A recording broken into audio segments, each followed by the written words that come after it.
السلام علیکم دوستو، میں ہوں ایم ایس اقبال اور آپ دیکھ رہے ہیں ٹیسٹوریلز۔ اگر ابھی تک آپ نے ہمارا چینل سبسکرائب نہیں کیا تو کائنڈلی اس کو سبسکرائب کیجئے تاکہ آپ کو نئی آنے والی ویڈیوز کے نوٹیفیکیشنز ملتے رہیں۔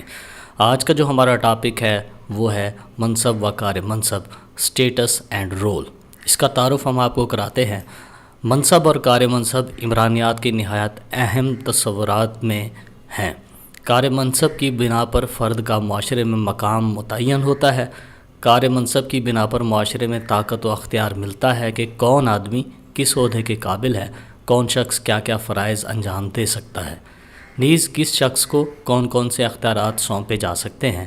ان سب سوالوں کا جواب اس فرد کے کار منصب پر منحصر ہے۔ نیز منصب و کار منصب گروہی زندگی کی پیداوار ہے، اس لیے سماجی تفاعل و سماجی عمل ان میں پائے جاتے ہیں۔ نیز کار منصب کی انجام دہی کے لیے ثقافتی معمولات کا ہونا ضروری ہے کہ یہ کردار معمولات کے مطابق انجام پایا یا معمولات کی خلاف ورزی ہوئی۔ معاشرے میں کچھ افراد کا مقام دوسروں سے بلند ہوتا ہے، اسی طرح کچھ پیشہ ور لوگ دوسرے پیشہ وروں سے زیادہ معزز سمجھے جاتے ہیں۔ کچھ ذاتیں دوسری ذاتوں کے مقابلے میں زیادہ قدر کی نگاہ سے دیکھی جاتی ہیں۔ یہ مقام یا رتبہ جو لوگوں کو معاشرے میں حاصل ہے، معاشرتی منصب کہلاتا ہے۔ ہر فرد جس گروہ میں اپنی سماجی زندگی گزارتا ہے، معاشرے میں ضرور کوئی نہ کوئی مقام رکھتا ہے۔ یہ مقام اس کا منصب ہے۔ یہ منصب یا مقام افراد کے ان وظائف پر منحصر ہے جو وہ اپنی سماجی زندگی میں سر انجام دیتے ہیں۔ یہ اس کے منصب کی تعمیر میں نہایت اہم ہوتے ہیں۔ یہ کام جو فرد انجام دیتا ہے اس کا کار منصب کہلاتا ہے۔ اب ہم منصب کی تعریف کی طرف آتے ہیں۔ منصب وہ نمایاں مقام ہے جو معاشرہ فرد کو اس کی گروہی زندگی میں عطا کرتا ہے۔ منصب اصل میں حقوق و فرائض کے مجموعے کا نام ہے۔ فرد میں منصب وسائل کے استعمال سے پیدا ہوتا ہے۔ جس قدر سماجی وسائل وہ اپنی معاشرتی زندگی میں استعمال کرے گا، اسی قدر اس کا منصب معاشرے میں بلند ہوگا۔ شیفر اور لیم لکھتے ہیں، منصب سے مراد معاشرہ یا گروہ میں مانی ہوئی تمام حیثیتوں کے مجموعے کا نام ہے۔ فیئر چائلڈ کہتا ہے، فرد کا معاشرہ یا گروہ میں کسی رتبہ یعنی پوزیشن کو منصب کہا جاتا ہے۔ یہ رتبہ اعلیٰ بھی ہو سکتا ہے اور ادنا بھی ہو سکتا ہے۔ Status is the name of social position which individual attains in a group or society. اب یہاں پر تصویریں آپ کو دکھائی گئی ہیں۔ یہاں پر مختلف مناصب سے تعلق رکھنے والے افراد کو اہمیت کی ترتیب سے دکھایا گیا ہے، جس میں سب سے اعلیٰ درجہ پر جج کا عہدہ ہے، اس کے بعد استاد، پھر ڈاکیا، طالب علم اور آخر میں خاک روب کا منصب آتا ہے۔ اب ہم بات کرتے ہیں منصب کی اقسام پر۔ Types of status. معاشرے میں منصب کو دو قسموں میں تقسیم کیا جاتا ہے۔ یہی اقسام کار منصب کی ہیں۔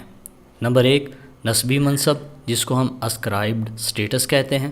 دوسرا اکتسابی منصب ہے، جس کو ہم اچیوڈ سٹیٹس کہتے ہیں۔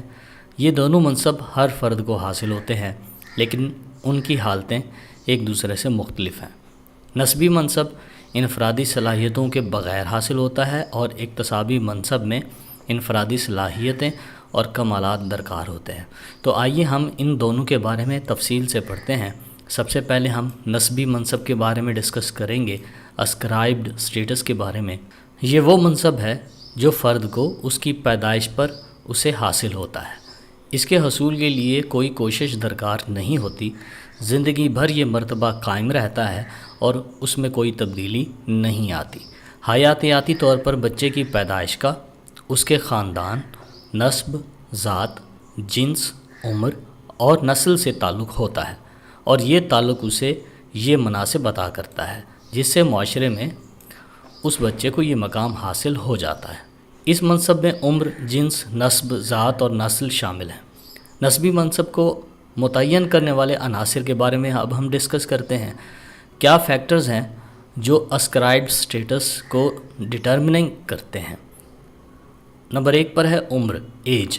بچے کی پیدائش پر اس کی عمر شروع ہو جاتی ہے اور اس کی پیدائش ہی اکثر معاشروں میں مسرت کے ساتھ خوش آمدید کہی جاتی ہے۔ جو عمر بڑھتی ہے، بچے کا رتبہ بھی بلند ہوتا جاتا ہے۔ دنیا کے اکثر معاشرے عمر کی بلندی کے ساتھ رتبے کو بھی بلند کرتے ہیں۔ عام طور پر عمر کے مدارج یہ ہیں: بچپن، لڑکپن، جوانی اور بڑھاپا، اور بعض اوقات درجوں کی یہ تقسیم صرف 3 تک کی جاتی ہے: بچپن، جوانی اور بڑھاپا۔ مشرقی تہذیب کے معاشروں میں بڑی عمر کے افراد کو سب سے زیادہ معزز تصور کیا جاتا ہے، جو کہ عمر میں سب سے بڑا ہے وہی مرتبہ میں سب سے بڑا ہے، اگرچہ مغربی معاشروں میں عمر کو اتنا مقام نہیں دیا جاتا۔ جنس دوسرے نمبر پر ہے۔ سیکس، انسانی معاشرے کو جنس کے لحاظ سے 2 حصوں میں تقسیم کرتے ہیں۔ ویسے 2 حصوں کا ہے، اب یہاں پر جو ہے ہم 3 حصوں میں بھی تقسیم کرتے ہیں اپنے معاشرے کو، جس میں ٹرانسجینڈر بھی شامل ہے۔ مرد اور عورت، مرد کا مقام عورت سے بلند تصور کیا جاتا ہے بہت سارے معاشروں میں۔ دنیا کے مشرقی معاشروں میں مرد کو عورت پر فوقیت ثقافتی لحاظ سے حاصل ہے، اور مغربی معاشروں میں اگرچہ مرد کو بلند تر سمجھا جاتا ہے، لیکن سائنسی دلائل کے لحاظ سے دونوں کو یکساں مراتب کا حامل شمار کیا جاتا ہے۔ وہ کہتے ہیں کہ عورت بھی مرد کی طرح صلاحیتیں رکھتی ہے، لیکن ساتھ ساتھ عورت کے ماتحت رہنا پسند نہیں کرتے اور نہ ہی اسے اپنے برابر دیکھنا پسند کرتے ہیں۔ ہمارے دیہی علاقوں میں عورت کو کمتر سمجھا جاتا ہے، شاید اس لیے کہ وہ ناخواندہ ہوتی ہے یا جدید ہنر سے آگاہ نہیں ہوتی، لیکن بلدیاتی علاقوں میں تعلیم و ہنر کی وجہ سے نیز سیاسی و معاشرتی آزادی کی وجہ سے عورتوں کو اہمیت دی جاتی ہے، جن سے ان کا معاشرے میں ایک مقام پیدا ہو گیا ہے۔ تیسرے نمبر پر ہمارے پاس ہے نسب، اینسیسٹری۔ نسب یعنی کہ اینسیسٹری بھی فرد کا وہ منصب ہے جو خاندان سے تعلق کی وجہ سے اسے حاصل ہوتا ہے۔ خاندان کا جو مقام گروہی زندگی میں قائم ہے، وہی رتبہ بچے کو بھی حاصل ہوتا ہے۔ جو بچے شاہی خاندان میں پیدا ہوتے ہیں انہیں شہزادہ کہا جاتا ہے۔ سید خاندانوں کا رتبہ اسلامی معاشروں میں سب سے بلند تصور کیا جاتا ہے۔ حضور نبی کریم صلی اللہ علیہ وآلہ وسلم کی آل سے ان کا رشتہ قائم ہوتا ہے، اس لیے انہیں سید یعنی سردار یا شاہ کے خطابوں سے نوازا جاتا ہے۔ نسبی سلسلہ والد سے ہو یا والدہ سے، لیکن والد کا سلسلہ ہمارے معاشرے میں شمار کیا جاتا ہے۔ اس سلسلے کو نسب لینیج کہا جاتا ہے۔ جو بچے معمولی نسب والے گھرانوں میں پیدا ہوتے ہیں انہیں نسبی طور پر نمایاں مقام معاشرے میں حاصل نہیں ہوتا، اور وہ نمایاں نسب والے بچوں سے کمتر محسوس کرتے ہیں۔ ہمارے دیہی معاشرے میں نسب کو زیادہ اہمیت حاصل ہے، جبکہ شہروں میں اس پر زور نہیں دیا جاتا، حالانکہ اسلام اس کی اجازت نہیں دیتا۔ چوتھے نمبر پر ہے ہمارے پاس ذات، کاسٹ۔ ذات یعنی کاسٹ بھی ایک ناقابل تغیر جماعت ہے، جس میں جو افراد ایک دفعہ پیدا ہو جائیں وہ ہمیشہ کے لیے اس میں رہتے ہیں۔ جب بچہ پیدا ہوتا ہے وہ اسی ذات پر ہوتا ہے جو اس کے خاندان کی ذات ہوتی ہے یا جو باپ کی ذات ہوتی ہے، کیونکہ نسب کا سلسلہ عام طور پر باپ کی طرف منسوب کیا جاتا ہے۔ پاکستان کے دیہی معاشرے میں منصب کے تعین کا یہ ایک موضوع معیار ہے، البتہ بلدیاتی علاقوں میں ذات کو منصب سے خاص لگاؤ نہیں رہا۔ دنیا کے بہت سے معاشرے ایسے ہیں جن میں لاکھوں ذاتیں پائی جاتی ہیں۔ ذاتوں کا یہ سلسلہ مختلف معاشرتی مقام رکھتا ہے۔ کچھ ذاتیں زیادہ قابل احترام سمجھی جاتی ہیں، کچھ گھٹیا، اور کچھ کو درمیانہ رتبہ حاصل ہے۔ ہر فرد کو اپنے خاندان کی ذات میں سے حصہ ملتا ہے۔ پاکستانی دیہی معاشرے میں خاص طور پر جب کسی آدمی سے پوچھا جاتا ہے کہ تم کون ہو تو وہ اپنی ذات کا حوالہ دیتا ہے۔ دوسرے نمبر پر ہے اکتسابی منصب، اچیوڈ اسٹیٹس۔ یہ وہ منصب ہے جو فرد کو اس کی صلاحیتوں اور کارکردگی کی بنا پر حاصل ہوتا ہے۔ یہ رتبہ معاشرے میں لوگوں کے لیے آزاد ہوتا ہے۔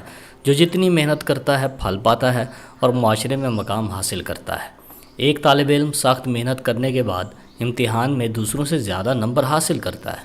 اس کا یہ مقام طلباء میں اس کی محنت و صلاحیت پر حاصل ہوا، اسے اس کا اکتسابی منصب کہیں گے۔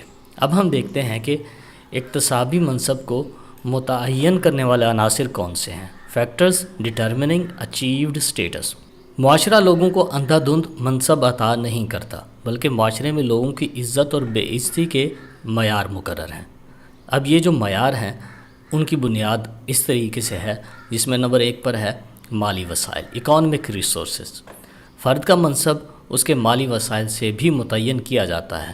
دولت کا حصول یا دولت پیدا کرنے والے ذرائع کا حصول کسی معاشرہ میں فرد کو اسی قدر مقام عطا کرتا ہے جیسے وسائل اس کے پاس موجود ہوں۔ جن کے مالی وسائل کم ہوں گے معاشرے میں اس کا منصب کمتر ہوگا۔ متمول افراد کا منصب اسی وجہ سے معاشرے میں بلند پایا جاتا ہے۔ ہمارے دیہی معاشرے میں زمین کی حد ملکیت اس کا مشہور اصول ہے۔ جو بڑے زمیندار ہیں وہ اعلیٰ درجہ میں، جو درمیانے حد کے مالک ہیں وہ متوسط درجہ میں، اور جو معمولی زمین رکھتے ہیں یا بغیر زمین کے ہیں وہ ادنیٰ درجہ میں آتے ہیں۔ بلدیاتی علاقوں میں صنعت، تجارت، حرفت اور ملازمت کے اصولوں پر منصب کا تعین ہوتا ہے۔ یہ خواص جن لوگوں میں جیسے ہوں گے وہی درجہ ان کا معاشرے میں ہوگا۔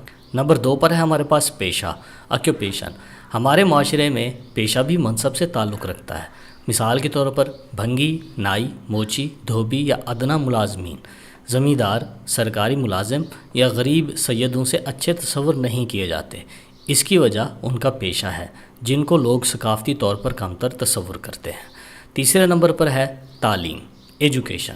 معاشرے میں اعلیٰ تعلیم کو عزت کا نشان سمجھا جاتا ہے۔ جتنی اعلیٰ تعلیم ہوگی فرد کا مقام معاشرے میں اتنا ہی بلند ہوگا۔ کم تعلیم یافتہ یا ان پڑھ لوگوں کو وہ مقام حاصل نہیں ہوتا جو تعلیم یافتہ افراد کو حاصل ہوتا ہے۔ چوتھے نمبر پر ہے ہمارے پاس طاقت اور اختیار، پاور اینڈ اتھارٹی۔ طاقت اور اختیار بھی معاشرے میں منصب کو متعین کرنے میں بہت اہمیت کے حامل ہیں۔ جس شخص کے پاس طاقت اور اختیار زیادہ ہوتا ہے معاشرے میں اس کو اعلیٰ منصب یا عہدہ پر شمار کیا جاتا ہے۔